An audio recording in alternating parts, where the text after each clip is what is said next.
Growing up, one of the things I remember most about the Neo Geo is it always tended to have games that were just different, or they played different, or they were just better than what I remember playing on things like the Super Nintendo or Genesis at the time.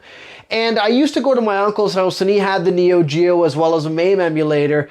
And there was one game in particular that I was a big fan of, but I completely forgot the name of. All I remembered was it was first person, it was a Neo Geo game, and it was like a pseudo 3D style first person beat 'em up. And I couldn't quite place what that game was, and I was hoping that through the years when we saw the MVSX units pop up, you'd kind of hear about this game again. And it wasn't until I ended up picking up this iconic arcade back here that I ended up downloading a ROM pack for the Neo Geo and finding this game, and it's called the Super Spy. And this game, turns out after looking it up and researching it a bit, apparently didn't hold the best favor with a lot of gamers, and a lot of people kind of detested it a bit even. But I myself had a weird nostalgia for this game, and I recently played through it. And in this video, I'm going to go over what I think about it and if it's worth re-investigating or replaying after all those years. So let's take a look.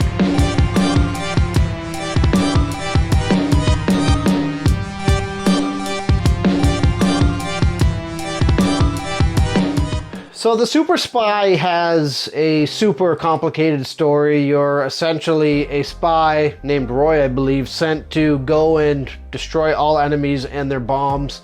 And through the course of the game, you find out that a lot of these scientists have been kidnapped and held against their will by evil ninjas or something, and they're developing bombs. It's as B-movie as a game's gonna get, but getting into the actual game itself, it's a pretty simple 3-button control scheme. You can change between different weapons, so you end up getting different guns, a knife, as well as your fists. Now, you can actually dodge enemy attacks by crouching and essentially get back up and punch them or shoot them or whatever means to end up attacking them. Now, going through the game, a lot of it is oddly you're only able to move left or right. Apparently you got was that a Zoolander thing? You got like the Zoolander thing, you're an ambi-turner or whatever, or you're not an ambi-turner, you can't move back or something. I'm not an ambi-turner. Maybe I'm wrong. But basically you have this weird thing where you can only move left, right, and forward, and that's about the gist of your movement. And again, I can tell why it was designed this way, for the limitations of a 2D based platform. And I think that's part of the novelty to the game itself, that this was like a quasi 3D type of game trying to maximize the sprite capabilities of the Neo Geo, but also keep it first person. And in my opinion, there weren't really many games that existed like this at that time. So this game was kind of unique, and it was definitely unique to me because it was a game I thought about quite a bit years later, and I kept wondering, what was that game I used to play at my uncle's house as a kid? And I think part of what I enjoyed about it is the gunplay actually feels pretty cool. Your guns feel powerful, and it feels cool shooting an enemy or missing and shooting the glass and seeing the glass break. And for a game of this era, that stuff felt interesting. Where the game does feel a bit tedious and feels a bit almost like you don't have as much oomph, I guess, is when it comes to the hand-to-hand combat. You can basically kick and punch and again duck, but for some enemies, I'm not really sure how the damage curve is decided, but some enemies seem to take almost too much damage, and then some enemies it's a couple punches and they're done. And I think this is part of one of the detracting points from this game. One of the other parts to this is, because the game is quasi 3D, it seems like you sometimes also have to oddly line your Roy, or your character, up perfectly with the entrance arrow to get in. Otherwise, you kind of just get stuck or don't move at all. And it kind of takes away from it.